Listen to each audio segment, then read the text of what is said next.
Hello to all my friends and family, and welcome to Jim's 5 a.m. Club.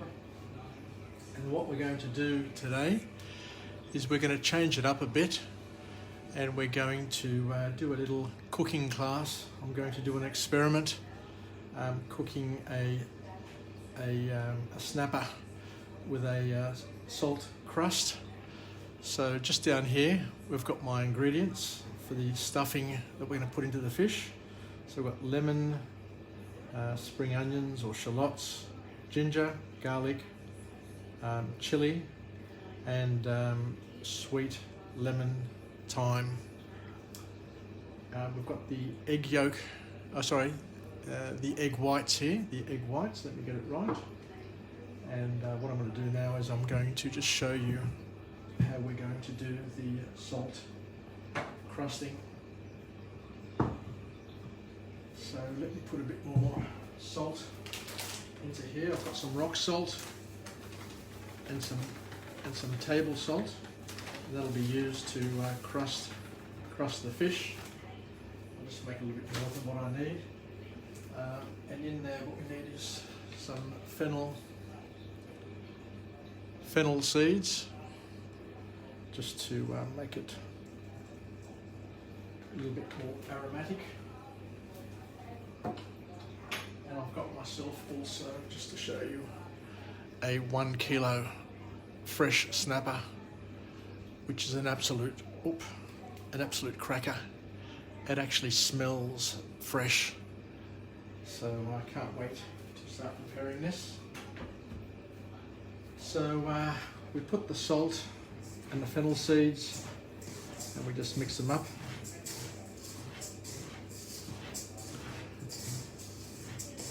And into this salt mixture, what we do is we add, I've got 2 egg whites. It may need a little bit more, but I'll just go with 2 for now. We'll just see how we go. It's, at the end of the day, we're just experimenting. So allow me just to start mixing this up. So we put the egg white in there and mix it.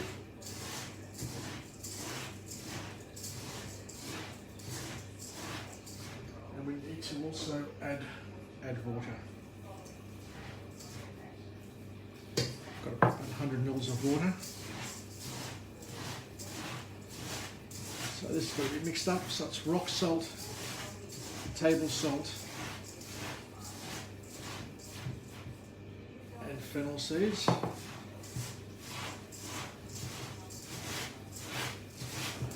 And it feels like sand, so I feel like I'm preparing something at the beach here for my granddaughters. So bear with me. I'll just go through the motions.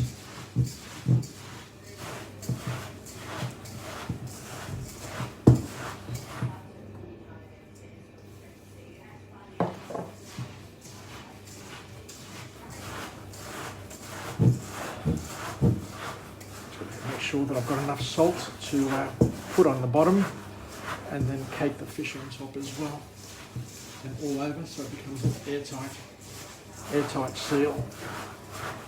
So that's the sort of consistency that you're looking for. It just feels like wet sand.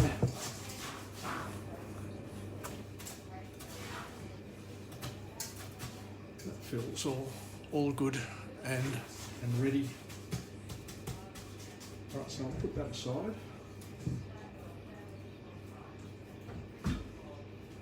Wash my hands. Now we get the snapper. A beautiful 1 kilo snapper. And I think the first thing I'm going to do is just pat it down. Dry it up a bit. Making sure not to have the paper stick to it.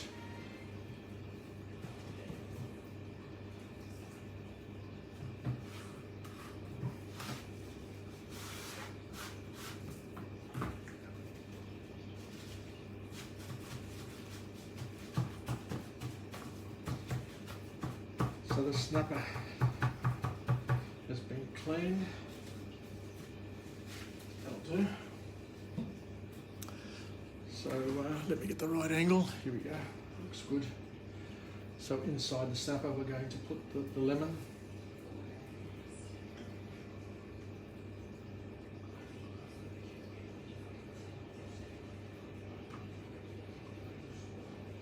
So plenty of lemon.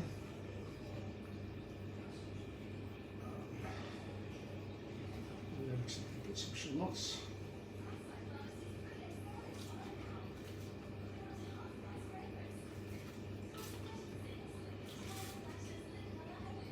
Ginger, garlic,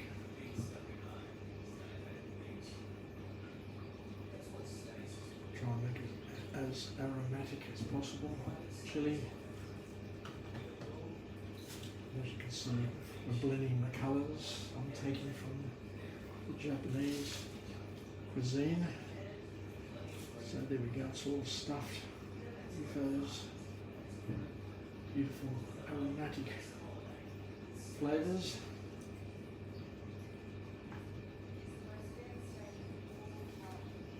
And beautiful. There you go. How does that look? I'm just presenting a little bit nicer on the board. So the next step in this process is that we need to cake the fish. I've put the oven on. The oven is just preparing and getting ready.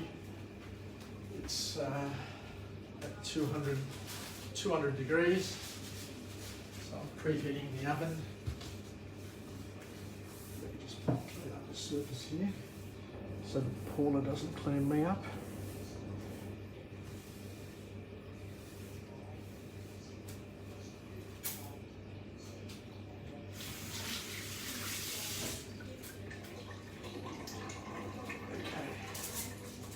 So let's prepare the fish.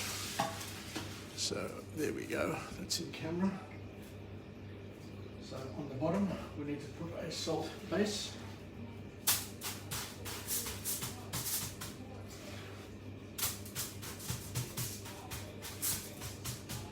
So it needs to be thick enough to form a little base.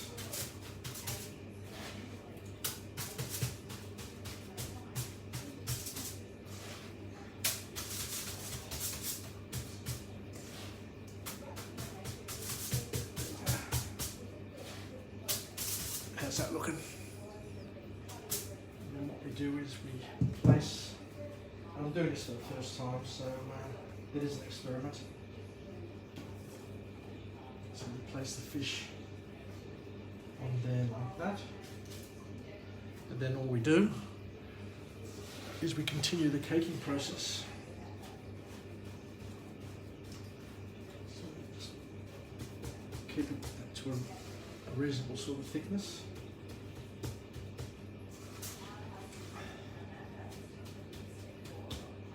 That needs to blend in with the one on the bottom, so it's airtight. I guess is the goal, airtight.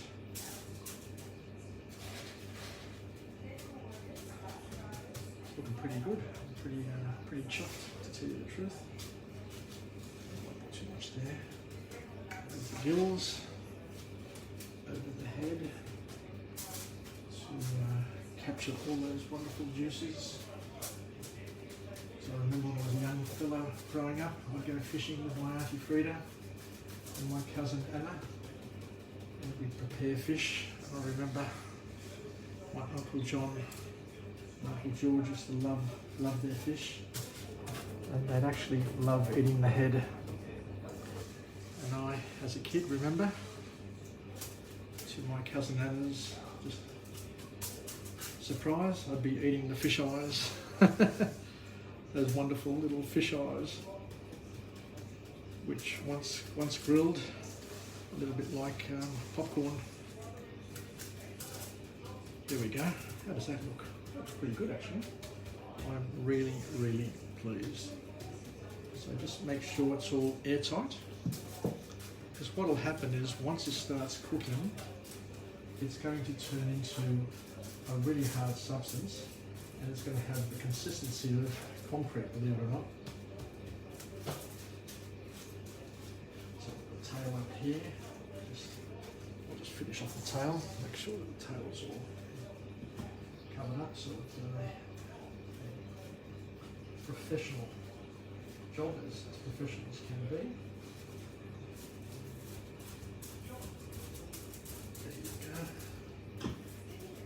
So as you can see, it's pretty easy, it hasn't taken me long at all.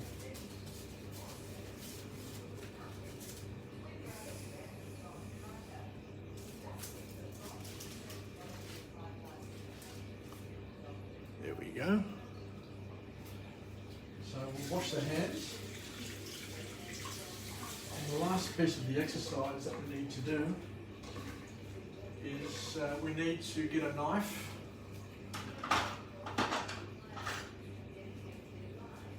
and just make a small incision across the top, not too deep, but what this will do, it'll make it easier to crack open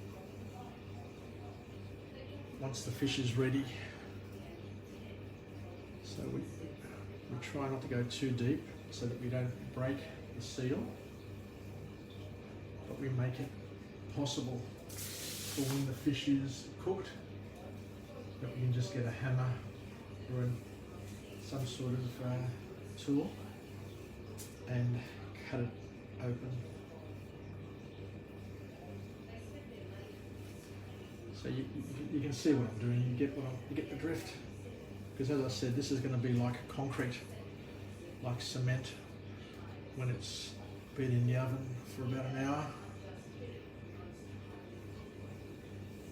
And there you go.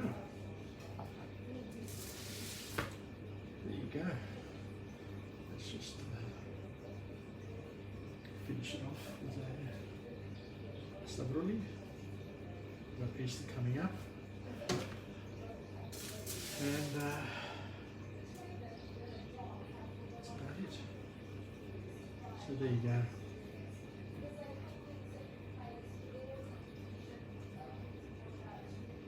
So this is a dish that a friend of mine at work described to me. He says his mother makes it, and I've seen it a couple of times before, and I've always wanted to do it. The other day I tried it with chicken, and it worked out well, but it was just a little bit too salty. So next time I do chicken, what I'm going to do is I'm going to put some baking paper between the chicken and the salt crust. But with fish, the good thing about the fish, from what I understand, is that because of the fish skin, all I'll do is just peel off the fish skin and it'll reveal the flesh, and the salt will not be causing any challenges. So thank you very much for joining me once again on Jim's 5 AM Club. As I say, it's an opportunity for us to get together, to have a chat, to go on a journey, to learn something new, to experiment, because every day is a new opportunity to do something wonderful. And cooking is something that I really enjoy. It relaxes me, it enables me to express myself, and it's something that is an expression of love as well. So what I'll do is I'll just go and pop it in the oven now, and we'll chat again. So let's finish off with a positive affirmation. I'm alive, I am well, and I feel absolutely great. To my friends and family, stay connected, stay relevant, stay positive, and most importantly, learn to express yourself. As Madonna says in her favourite song, because we get one chance at life. Each of our lives are different, each of our lives are unique, but each of our lives can be an expression of love if you choose it to be. So thank you very much for joining me today. It's wet, it's cold, it's windy. It's been an unusual sort of summer this year, and I was sitting back and thinking today how I long to go to Greece to spend a summer there, even if it's my last one. but I just couldn't live with myself if I knew that my last summer in Greece was my last ever summer in Greece. So let's hope that we all get on top of the COVID-19 over the next year or two, and that the pandemic becomes an endemic, and instead of it being a global issue, it becomes localized, and we can just get on with our lives. So Yassas, take care, and wishing you all the best, and we'll see what happens with this fish. I'll take a couple of photos when I've finished, or I might video the cracking open of the shell and the results. Until then, Yassas, have a good evening, enjoy your Saturday night, wherever you may be, and tatapume. Yassas once again, and bye for now. Filakia from Jim's 5am Club.